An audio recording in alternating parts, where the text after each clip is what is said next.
Shri Balaji tractors and मोटर्समध्ये कोणताही tractor खरेदी करा आणि मिळवा हमखास बक्षीस. तर मग विचार कसला करताय?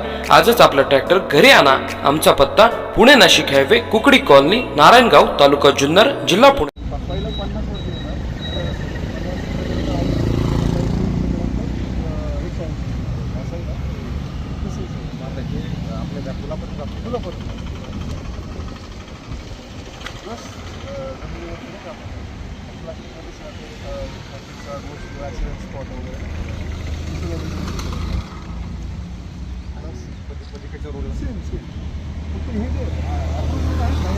स्पीड ब्रेकर देतो यांना.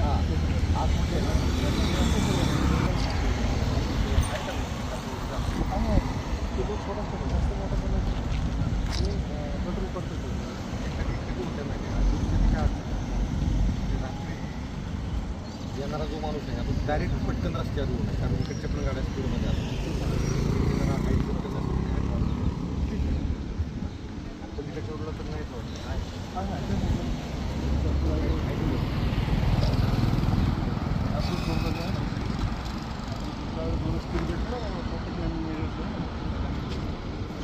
लगाए बहुत पता लगाया, लेकिन सिर्फ चेक करके पैसा रिस्टोर करेंगे. और ये जो यहाँ पे गड्ढा गिरा है ना, वो जो हमने नोटिस दिया है उसको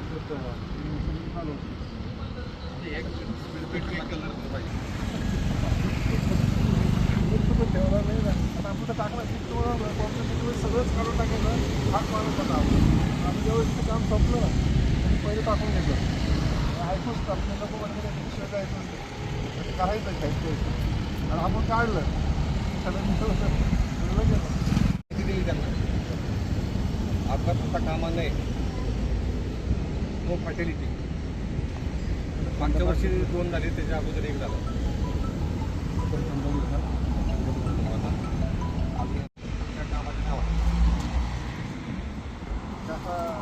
रिव्ह्यू करत होता मला.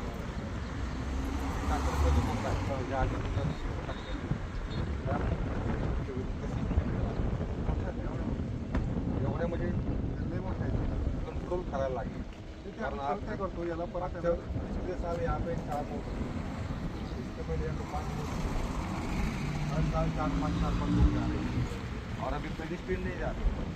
गाड़ी है ना, तो क्या हो रही है कि भाग सारी स्पीड से देखने पे वो रुका रहे उधर, और पीछे की गाड़ी उसको आगे ठोक. और ये टाइमिंग वही है मिड नाइट का, जो शाम या सुबह. हाँ सुबह जल्दी हर दिन दबा सुबह 3-4 के पास नहीं रिस्टोर करून त्याच्या आधी आणि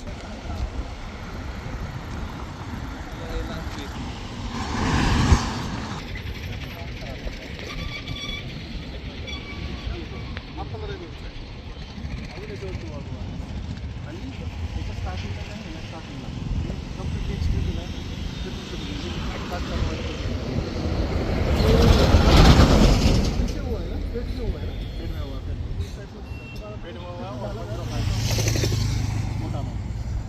इंटिमेट करतो. बरोबर आहे.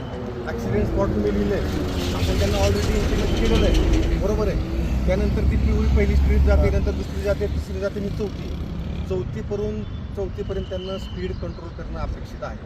आणि त्याच्यानंतर इथून जो तो अंतर आहे, याच्यामध्ये त्यांना पूर्ण कंट्रोलमेंट ठेवायची गाडी.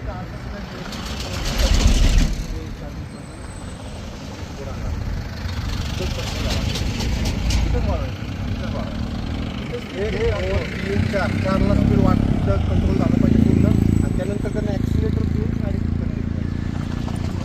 त्याच ॲक्सिलेटरमध्ये ब्रेकवर कंट्रोल करून गाडी पोचता कामा शेवटवाला. आणि आम्ही तिथं बाकीचं करतोय ते, पण हे सुद्धा वाढवायला वाढवून घ्या. इथून रेस केल्याशिवाय गाडी पुढे जाता कामा. तर इथला ॲक्सिडेंट त्या दुर्घटना कळते. तिथे नाही का त्या पुलाच्या तिथं रात्री ॲक्सिडेंट झाला. अनवसरात गेलं तर आता काय करायचं जरा आता या अपघातांना नियंत्रण आणण्यासाठी आपल्याकडून काय काय उपाययोजना आहेत? आता आपण महामार्गावर जे काय ॲक्सिडेंट वगैरे होतात त्यासाठी आपण त्या लोकेशनला पर्टिक्युलरली ब्लॅक स्पॉट म्हणून जे काही मेजर्स करावं लागेल, शॉर्ट टर्म मेजर्स जे काही करावं लागतात त्याच्यामध्ये आपले रमलर स्ट्रिप्स असतील, कॅटाईज असतील, डिलनेटर्स असतील, साईन बोर्ड्स आहेत. परत आता नवीन जे आता कोल्ड प्लास्टिकचे जे रमलर्स प्लास्टिक आहेत ते रमलं स्ट्रिप्ससुद्धा आपण त्याच्यामध्ये देत आहोत याच्यामध्ये. प्लस आता जे काही ॲडिशनल वॉर्निंग इन्फॉर्मेशन बोर्ड्स आहेत कोल्ड प्लास्टिकमध्ये ते सुद्धा आपण त्याच्यामध्ये प्रोव्हाइड करत आहोत. आता पोलीस स्टेशनच्या माध्यमातून जी काही अपघाताची स्थळं होती ती कोणकोणती सुचवली आहेत आणि त्यासाठी आपल्या रोडवरती आळेफाटा पोलीस स्टेशनच्या हद्दीतली ते 3 लोकेशन आपल्याला सजेस्ट केली होती त्याच्यामध्ये. एक होतं पिंपळवंडी जे जंक्शन आहे त्या ह्याच्यातलं एक आहे. त्याच्यानंतर दुसरं होतं की लंबोदर हॉटेल म्हणजे आळेफाटा बायपासमधलं नवीन जे आहे त्या लोकेशनचं एक होतं. आणि तिसरं हे आता फाउंटन हॉटेलच्या समोर जे आहे आता जिथे काम चालू आहे त्या लोकेशनचं. हे किती कालावधीत होते? हे आपण लवकरात म्हणजे 8 दिवसाच्या आतमध्ये आपण हे कंप्लीट करायचं. जे काही इथं बाकीचे जे राहिलेले सेफ्टी मेजर्स आहेत ते पर्यंत आपण 8 ते 15 दिवसामध्ये कंप्लीट करायचं प्रयत्न. पुन्हा नाशिक महामार्गावर आहोत. पुन्हा नाशिक महामार्गावरचे अधिकारी आहेत अपघाताची स्थळं सुचवली त्यावर उपाययोजना कशा आहेत आणि ही संकल्पना कशी राबवणार? याच्यामध्ये हा जो नाशिक हायवे आहे हा जास्त रश असणारा हायवे आहे. हेवी व्हेकलसुद्धा भरपूर असतात आणि कारची वाहतूकसुद्धा भरपूर आहे इकडे. आपण ह्या 2024पासून ह्या महामार्गावर जेवढे अपघात झालेले आहेत त्या अपघाताची घटनास्थळं आता NHAIचे अधिकारी आहेत, कॉन्ट्रॅक्टर आहेत, ह्यांना घेऊन फिरलेलो आहे. त्यांना सगळ्या अपघाताबाबतची माहिती दिलेली आहे. कोणत्या ठिकाणी हे अपघात टाळण्यासाठी आपल्याला काय काय करता येईल. कुठं स्पीड ब्रेकर हायवेला तर स्पीड ब्रेकर लावता येत नाही, परंतु रबलर स्ट्रिप्स वगैरे आहेत, इंडिकेटर्स आहेत किंवा खाली आपण हे लावतो रेडियमचे वगैरे स्ट्रिप्स लावतो किंवा इंडिकेटर लावतो, ब्लिंक्स ज्या होतात त्या लावतो. त्याच्याबाबत आमचं डिस्कशन झालेलं आहे आणि त्यांना जागा ठरवून दिलेल्या आहेत कुठल्या गोष्टींची आवश्यकता आहे. पुढच्या 8 ते 10 दिवसामध्ये पूर्तता करून देण्याचं त्यांनी आश्वासन दिलेलं आहे. आम्ही त्यांच्याकडून पाठपुरावा करून घेत आहोत. आतापर्यंत असा पोलिसांच्या वतीने प्रयत्न केला गेला नव्हता. यावेळेला प्रथमच असा पोलिसांकडून प्रयत्न होतो. याविषयी काय सांगतो? बरोबर आहे. आता आमच्या पुणे जिल्ह्याचे जे पोलीस अधीक्षक आहेत संदीप सिंह गिल सर यांनी ह्याबाबत अतिशय काटेकोर सूचना दिलेल्या आहेत.